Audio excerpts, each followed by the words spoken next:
এক নারী আরেক নারীকে এরকম গালি দাও, ভর্ৎসনা করো, লানত দাও, এটা এক কারণ। আরেক হচ্ছে তাকফুরনাল আশিরা, তোমরা স্বামীর নাশুকরি করো। মায়েরা বোনেরা যাদের কানে আমার মাইকের আওয়াজ যায়, স্বামীর নাশুকরি করবেন না, এটা বড় কবিরা গুনাহ। আপনি অনেক আল্লাহর ওলি হতে পারেন, নামাজি হতে পারেন, কিন্তু আপনার স্বামী যদি আপনার উপর নাখোশ থাকে, জান্নাতের দরজা আপনার জন্য খুলবে না। বিশ্বনবী ফাতেমারে বললেন, ফাতেমা আলী কোথায়? ফাতেমা বলল, আপনার জামাই আলী আমার সাথে ঝগড়া করে বাইরে গেছে। বিশ্বনবীর চেহারাটা আগুনের গোলার মতো লাল হয়ে গেল। বিশ্বনবী ডেকে বললেন, ফাতেমা তুমি বিশ্বনবীর মেয়ে হতে পারো, কিন্তু আলী তোমার স্বামী। আলী যদি তোমার উপর নাখোশ থাকে, জান্নাতের দরজা তোমার জন্য খুলবে না। কোথায় গেছে আলী, কোথায়? বললেন যে মসজিদে নববীতে গেছে। বিশ্বনবী যে দেখলেন বালির উপরে আলী শুয়ে আছে। বিশ্বনবী মজা করে ডাক দিলেন, ইয়া আবা তোরাব। তোরাব অর্থ বালি, তোরাব মানে কি? বিশ্বনবী ডাক দিলেন, ইয়া আবা তোরাব, মানে হে বালির বাবা আলী, ওঠো। এখন আলী ওঠে না, রাগ করে আসছে। বিষ্ণুনবী এদিক দিয়ে তাকায়, আলী ওইদিকে তাকায়। বিষ্ণুনবী ওদিকে আসলে আলী এদিকে তাকায়। মনে মনে এতক্ষণ আপনার মাইয়াই গুতাইছে, এখন আপনি গুতাইতেছেন। বিষ্ণুনবী যাই বললো, আলী রাগ করো না, ওঠো, তুমি আমার চাচাতো ভাই, আমার ঘরেই তো তুমি মানুষ হয়েছো। ঘাপটি মেরে হাতটা ধরে টান দিলেন। সাইয়েদনা আলী উঠতে বাধ্য হলেন। বিশ্বনবী কারো হাত ধরে টান দিলে ওই লোক বসে থাকতে পারে? উঠে গেলেন, ঘরে নিয়ে আসলেন। নিয়ে এসে বিশ্বনবী খাটের মাঝখানে শুইলেন। ডান দিকে শোয়ালেন আলীকে, বাম দিকে শোয়ালেন ফাতেমাকে। এবার মেয়ের জামাইকে আর মেয়েকে বুঝাতে লাগলেন, নসিহত করতে লাগলেন, গল্প শোনাতে লাগলেন। কি রোমান্টিক শ্বশুর! এরকম রোমান্টিক শ্বশুর পৃথিবীতে দ্বিতীয়টা খুঁজে পাওয়া যাবে? সুবহানাল্লাহ পড়েন। বিশ্বনবীর কাজই ছিল ঝগড়া লাগলে এরকম মিলায়া দেওয়া। কি করা? মিলায়া দিবেন। সমাজে অনেকে আছে ঝগড়া লাগলে আরো লাগায়া দেয়, আছে না নাই? আগুন লাগলে কি দিয়ে নিবা? পানি ডালতে হয়, অনেকে তেল ডালে। কি ডালে? তো আগুন আরো জ্বলে ওঠে। বিষ্ণু বললেন, না, খবরদার, ইসলাহু যাতিল বাইন, মিলায় দিবেন। স্বামী স্ত্রীর ঝগড়া মিলায় দেন, ভাইয়ে ভাই কোপাকুপি মিলায় দেন, এলাকায় এলাকায় গ্রামে গ্রামে মারামারি না লাগায়া মিলায় দেন। জান্নাতে আপনার ঘরটারে বড় করে দিবে কে? আল্লাহ। বিশ্বনবীর কাজ ছিল মিলায় দেয়া। বিশ্বনবী মক্কা থেকে মদিনায় হিজরতের আগে মদিনায় 2টা গোত্র ছিল। এই গোত্রের মধ্যে 120 বছর ধরে মারামারি। কয় বছর? কেউ এই মারামারিটা বন্ধ করতে পারে না। গোত্র 2টার নাম হচ্ছে আউস আর খাজরাজ। এই আউস খাজরাজের মারামারি। বাবা মরে যাওয়ার সময় ছেলেরা ওসিয়ত করে যায়, নসিহত করে যায়, বাবারে আমারে কোপাইছে, তুইও কোপাবি।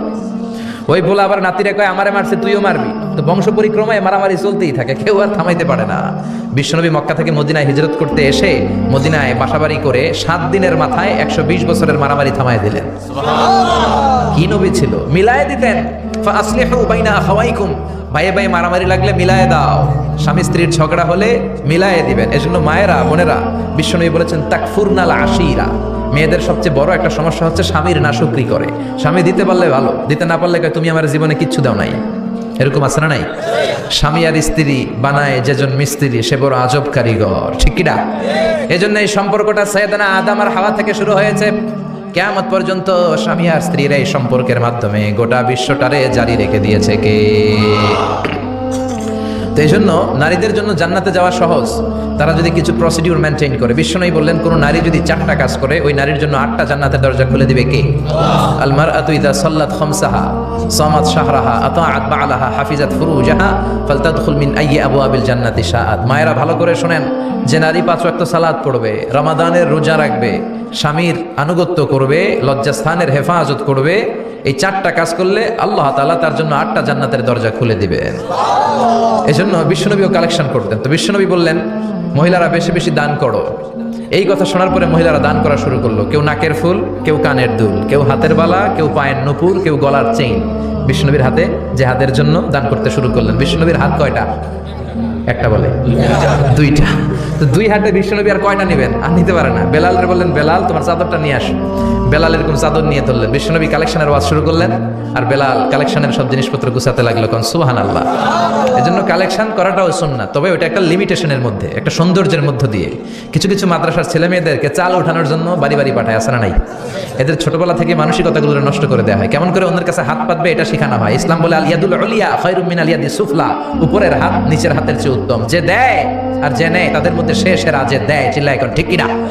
আবার ইসলাম বলে দেওয়ার সময়ও ভারসাম্য করে দিবা।